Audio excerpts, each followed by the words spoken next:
सभी को नमस्कार। जय भीम, जय भारत, जय संविधान, नमो बुद्धाय।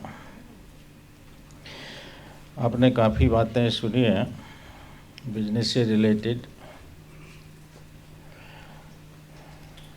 इसका एक हिस्ट्री है, हर चीज़ का जैसे हिस्ट्री होता है हमारे देश में बिजनेस का भी हिस्ट्री है। जो संस्थाएं 100 साल पहले बनी थी, फिक्की है, एसोचैम है, CII हो गया आजकल, तो ये इन संस्थाओं के जो मालिक हैं, और तो कोई ट्रेड रिलेटेड संस्था थी नहीं इकोनॉमिक फील्ड में, तो इन संस्थाओं के मालिकों ने अपना भला किया। कोई भी संस्था होगी वो दूसरे का नहीं अपने का करेगी। तो इनके जो मालिक हैं आज भी आपके लोग नहीं हैं, वो अलग ही क्लास है। वो एक क्लास अपने आप में अलग हो गया है। दूसरा, वो 100 साल पुराने हैं, बहुत एक्सपीरियंस है, बहुत कुछ उन्होंने इस देश से, सरकार से, सबसे बहुत कुछ लिया है। वही पॉलिसी बनवाते हैं। उनकी पॉलिसी बनाने के बाद फीडबैक में भी कमी रह जाती है तो वो भी उनको दिया जाता है। और मैं तो कहता हूँ वही लोग हैं जिनको लिबरलाइजेशन का फ़ायदा हुआ। 92 के आसपास लिबरलाइजेशन में जो पैसा दिया गया, हज़ारों करोड़, और मीगर रेट ऑफ इंटरेस्ट पर विद ए मोरिटोरियम ऑफ 15 और 20 ईयर्स, ये समझ के सबको ये बताया कि ये इंडस्ट्री लगाएंगे, रोज़गार मिलेगा। तो उन्होंने किया, अपने हिसाब से किया, खूब पैसा कमा के पार किया विदेशों में। और यहाँ जब 15-20 साल हो गए, 2011 में सारा का सारा NPA हो गया। तो NPA को राइट ऑफ भी कर दिया गया है। कितना है? करीब 16 लाख करोड़ का आंकड़ा चल रहा है मीडिया में, और ज़्यादा है। मैं ये क्यों कह रहा हूँ, क्योंकि आप जो देखते हैं कि वो बहुत मेरिटोरियस हैं, बहुत काबिलियत है जो बिजनेस करने वाले हैं। अगर उनमें काबिलियत होती तो वो NPA क्यों होते? उनका बिजनेस NPA कैसे होता है? बिजनेस नहीं चलता तभी NPA होता है। लूप होल क्या है कि उसकी 10 कंपनी है, कोई एक कंपनी उन्होंने दिवालिया करा दी, बाकी 4 कंपनी तो सही चल रही हैं, असेट तो हैं उनके पास। NPA राइट ऑफ का क्या मतलब? तो ये जो हमारा SBCCI है, this is fighting for economic justice. हमें इकोनॉमिक जस्टिस नहीं मिला। क्या हमें भी 90% जनसंख्या को ये लोग मीगर रेट ऑफ इंटरेस्ट पे विद 20 ईयर्स ऑफ मोरिटोरियम दे सकते हैं? हज़ारों करोड़ नहीं देंगे। जो डिक्की 2005 में बना, उनको 200 करोड़ दिया और उनका वो कोरोना आ गया, लोगों को नुकसान हुआ। अभी वो कह रहे हैं हमारा 200 करोड़ आप राइट ऑफ करिए, जैसे दूसरों का किया है। नहीं कर रहे, उनको नोटिस जा रहे हैं, खूब उनको टाइट किया जा रहा है। तो ये जो इकोनॉमिक ग्रॉस इनजस्टिस है, उसके लिए सबकी बना है। क्योंकि इंडिविजुअल आदमी किसी एनोमली को अगर रेज करता है तो मुश्किल होता है। एक फोरम के ज़रिए अगर कोई जो रेगुलेशंस बनते हैं जिसमें कोई खामी रह जाती है तो वो उठाया जा सकता है। एनोमली हर जगह है।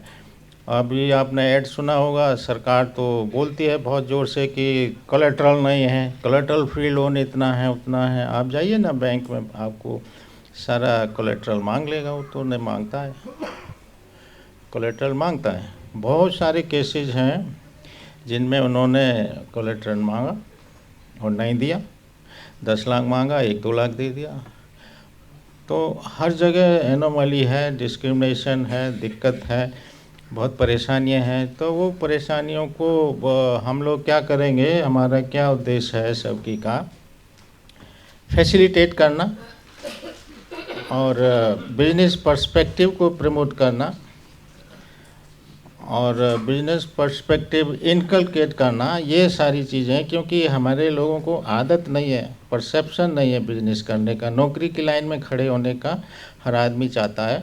हमारा M.Tech लड़का भी अभी कंपनी के दरवाजे पे मिलेगा, जबकि वो एक ट्रेड का तो एक्सपर्ट है, वो चाहे तो अपना बिजनेस स्टार्ट कर सकता है, बशर्ते उसे थोड़ा प्रोसेस का, स्कीम्स का कुछ पता होना चाहिए, जानकारी हो तो वो भी कर सकता है, क्योंकि उसके पास एक तरह से एक्सपीरियंस है, वो काबिल है अपने ट्रेड में। तो इस तरह से हम लोग को आइडेंटिफाई करना चाहिए ऐसे लोगों को और आगे लाना चाहिए, बढ़ाना चाहिए। काफ़ी कुछ आप सुन चुके हैं, मैं सिर्फ 2 बात कहूँगा, ज़्यादा टाइम नहीं लेंगे। देखिए, ये जो हमारा बहुसंख्यक समाज है, जिसमें एसटी, एसटी, ओबीसी और सो कॉल्ड माइनॉरिटी जो आते हैं, उनका लगभग 90% के आसपास ये बन जाता है। इनमें रोज़ाना सुबह को आप देखेंगे एक सुविचार आते हैं, सुविचार, फ़ोन आपके भरे पड़े होंगे सुविचार से, सुबह सुबह सब गुड मॉर्निंग के जरिए में सुविचार। सुविचार क्या फैलाता है? सुविचार आपको परेशान करता है, पाखंड फैलाता है। कर्म करे जाओ, फल की इच्छा मत करो, पेशेंस रखो, संतुष्ट हो जाओ, हाँ, नसीब में जो लिखा है। गरीबी नसीब से नहीं आई है। एक तो मैं कहूँगा नसीब पे विश्वास करना छोड़ दीजिए, नसीब आप अपना खुद ही बनाएंगे। नसीब जो तकदीर कुछ भी कह लीजिए, जो जालिम और जाहिल, जालिम लोग हैं कुछ जो ये सुविचार फैलाते हैं नसीब का, और जाहिल अज्ञान लोग हैं जो अज्ञानी है। तो जालिम और जाहिल 2 लोग गरीबी को तकदीर का नाम देते हैं, जबकि ये तकदीर किसी की नहीं है। यहाँ बड़े षड्यंत्र से, बड़े प्लानिट तरीके से लोगों को गरीब बनाया जा रहा है, जाता रहा है हमेशा से, नहीं तो गरीबी दूर हो गई होती। चाइना हमसे बाद में आज़ाद हुआ, अभी वहाँ देखिए वर्ल्ड पावर बन गया, अमेरिका उसका कर्जदार है $500 बिलियन का। नहीं होता तो अब तक ताइवान को ले लिया होता, और उसको डर है कि मैंने अटैक करते ही मेरे 500 बिलियन तो डूब जाएंगे, अमेरिका खा जाएगा, बेईमानी कर लेगा, देगा नहीं। तो money is the pivot around which everything rotates. अभी एक तो नसीब का बात छोड़ दीजिए, प्रयास, एफर्ट हमारे लोग करें और नसीब को छोड़ दें तो उनको भी सब कुछ आता है।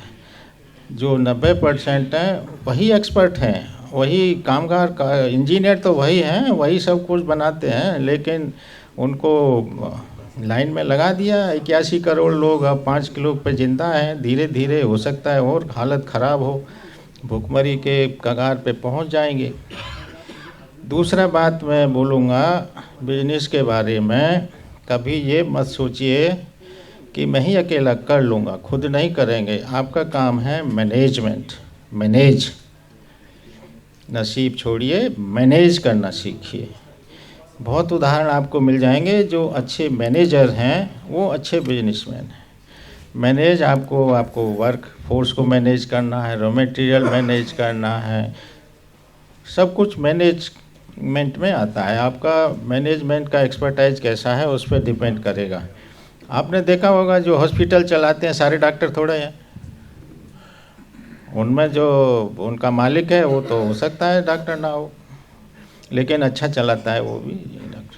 तो मैनेजमेंट करना सीखिए।